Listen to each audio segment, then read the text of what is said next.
بسم اللہ الرحمن الرحیم۔ السلام علیکم ورحمۃ اللہ وبرکاتہ۔ حدیث نبوی صلی اللہ علیہ وسلم ہے، ثلاث منجیات و ثلاث مہلکات و ثلاث کفارات و ثلاث درجات۔ نبی کریم صلی اللہ علیہ وسلم نے فرمایا، تین کام نجات دینے والے ہیں، تین کام ہلاک کر دینے والے ہیں، اور تین گناہوں کا کفارہ بننے والے ہیں، اور تین کام درجات کی بلندی کا باعث ہیں۔ کون سی تین چیزیں ہلاک کر دینے والی ہیں؟ نمبر 1 کہ بندہ بخیل ہے اور خوش ہے، مطمئن ہے کہ میں صحیح کام کر رہا ہوں، یہ ہلاکت میں ہے۔ اس لیے اللہ کے رسول صلی اللہ علیہ وسلم نے فرمایا تھا، لا يدخل الجنت بخیل، بخیل جنت میں نہیں جائے گا۔ اور صالحین دیکھتے تھے کہ ویسے تو بڑا خوبصورت ہے لیکن کہیں بخیل تو نہیں ہے، بیٹی کے رشتے کا معاملہ ہے، اگر بخیل ہے تو نکاح نہیں کروں گا، بظاہر مالدار خوبصورت ہے، بخیلی کی وجہ سے اگر وہ جنت میں نہیں جا سکتا تو بیٹی کا رشتہ نہیں دوں گا۔ اور نمبر 2 اور دوسری چیز جو ہلاک کر دینے والی ہے کہ میں اور میرے جیسا کوئی اور۔ حدیث میں آتا ہے کہ نبی کریم صلی اللہ علیہ وسلم نے فرمایا کہ میرے صحابہ اکرام، آپ کو اگر کوئی بھی گناہ نہ کرو، اس سے بڑے گناہ کا خوف کھاتا ہوں کہ کہیں تم میں عجب نہ آ جائے۔ عجب کیا ہے؟ کہ میرے جیسا ہے ہی کوئی نہیں۔ نمبر 3 ایک بندہ خواہش کا غلام بن گیا تو وہ بھی ہلاک ہو گیا۔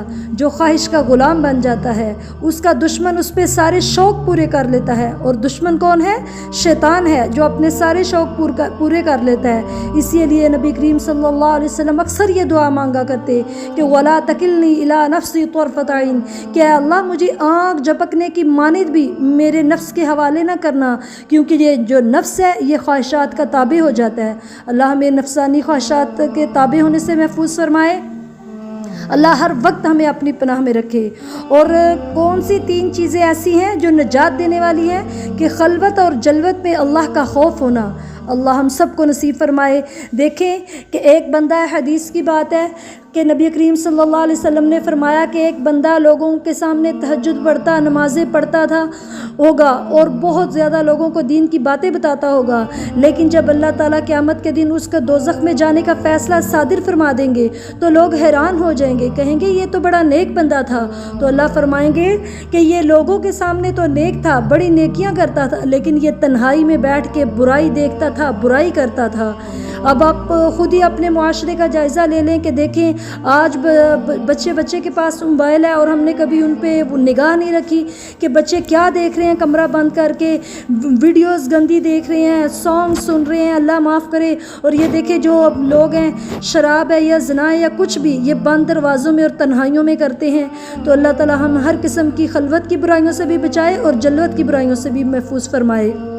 اور پھر نمبر 2 کہ انسان غصے میں ہو یا راضی ہو، انسان عدل نہ چھوڑے۔ اور نمبر 3 انسان امیر ہے یا غریب، انسان میانہ روی نہ چھوڑے۔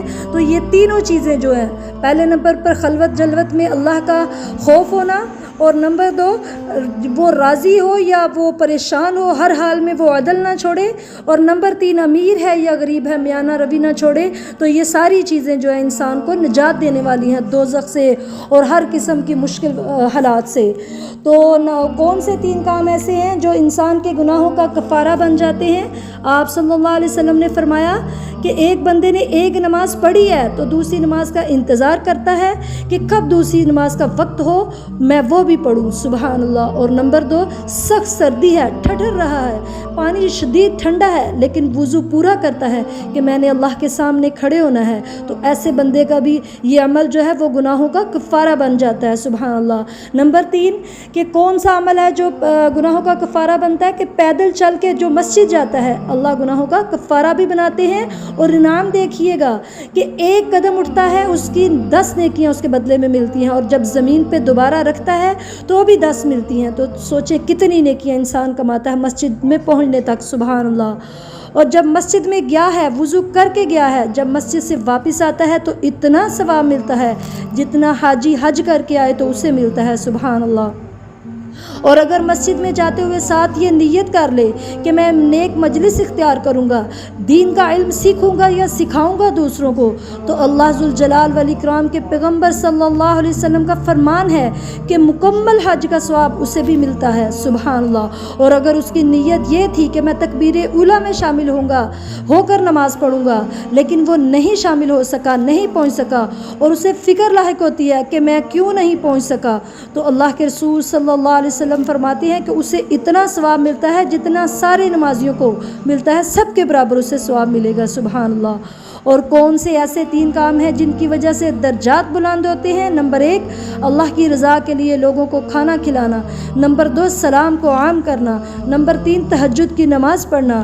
دیکھیں آپ دوزخی دوزخ میں جب چلے جائیں گے تو جنتی پوچھیں گے کون سی چیز تمہیں جو تھی وہ دوزخ میں لے گئی، تو وہ کہیں گے قالوا لم نک من المصلین ولم نک نطعم المسکین۔ پہلی بات تو وہ کہیں گے کہ ہم نماز ہی پڑھتے تھے، اور دوسرا ہم لوگوں کو کھانا نہیں کھلاتے تھے۔ اللہ تعالی ہمیں دوسروں کو بڑھ چڑھ کر نیکی کا سمجھتے ہوئے کھانا کھلانے کی توفیق عطا فرمائے، آمین۔ کہ اگر ویسے بھی حدیث نبی صلی اللہ علیہ وسلم ہے کہ حج کا ثواب وہ بندہ لے سکتا ہے جو کسی کو خالصتاً اللہ کی رضا کے لیے کھانا کھلاتا ہے۔ سبحان اللہ۔ اور سلام کو عام کرنا دیکھیں کتنا آسان ہے، بندہ السلام علیکم کہتا ہے 10 نیکیاں ملتی ہیں، اور السلام علیکم ورحمۃ اللہ کہے 20، اور السلام علیکم ورحمۃ اللہ وبرکاتہ کہے تو 30 نیکیاں۔ آپ صلی اللہ علیہ وسلم صحابہ کرام سے فرماتے کہ اے میرے صحابہ، اگر تم میں سے کوئی اٹھا ہے اور وہ ادھر سے ایک ستون کے آگے سے گزرا، یا دیوار آگے آ گئی ہے، یا درخت آگے آ گیا ہے، اور آپ کے ساتھی پھر دوبارہ آپ کو نظر آئے ہیں، تو آپ دوبارہ سلام کریں، کہ سلام کی اتنی اہمیت ہے اسلام میں۔ اللہ تعالی ہمیں افشوا السلام کہ سلام کو زیادہ سے زیادہ پھیلانے کی توفیق عطا فرمائے۔ اور نبی کریم صلی اللہ علیہ وسلم نے فرمایا کہ یہ تہجد جو ہے، اس کی اللہ نے اتنی سہولتیں دی ہیں کہ ایک بندہ اگر اس کو نیند آ رہی ہے تو عشاء کے فوراً بعد وہ تہجد پڑھ لے اور سو سکتا ہے، اس کی تہجد ہو جائے گی۔ لیکن ایک بندہ وہ محفل میں مجلس میں بیٹھا ہوا ہے، اس کو 12-1 بج گئے ہیں، اب وہ سونے کی نیت کر رہا ہے تو وہ پہلے تہجد پڑھ لے، ایسا نہ ہو کہ وہ فجر کی اذان ہو جائے تو پھر اٹھے اور اس کی تہجد جو ہے وہ نہ پڑھ سکے، تو اس لیے وہ 12 بجے بھی پڑھ سکتا ہے۔ اور سب سے جو بیسٹ ٹائم ہے تہجد کا وہ ہے سحری کا ٹائم، اور اگر یہ تینوں ٹائموں میں نہیں پڑھ سکا تو وہ سورج نکلنے سے لے کر ظہر سے پہلے تک اگر 12 رکعتیں پڑھ لیتا ہے تو نبی کریم صلی اللہ علیہ وسلم نے فرمایا کہ اس کی تہجد ہو جائے گی۔ اور آپ صلی اللہ علیہ وسلم نے فرمایا کہ ایک بندہ سچی نیت کر لیتا ہے بس، لیکن وہ تہجد کے لیے نہیں اٹھ سکا تو اللہ تعالیٰ اسے تہجد کا ثواب دے دیتے ہیں۔ سبحان اللہ۔ اللہ تعالیٰ ہمیں اچھے کاموں کو کرنے کی توفیق عطا فرمائے اور برائیوں سے بچنے کی توفیق عطا فرمائے۔ اللہ تعالیٰ ہمیں ایسے عمل کرنے کی توفیق دے جس سے ہمارے اللہ ہم سے راضی ہو جائیں اور ہمیں جنت الفردوس میں اعلیٰ مقام عطا فرمائیں، اور اللہ تعالیٰ ہم اپنا خاص فضل اور کرم کریں، ہر وقت ہمیں اپنی پناہ میں رکھیں برائی سے۔ السلام علیکم ورحمۃ اللہ وبرکاتہ۔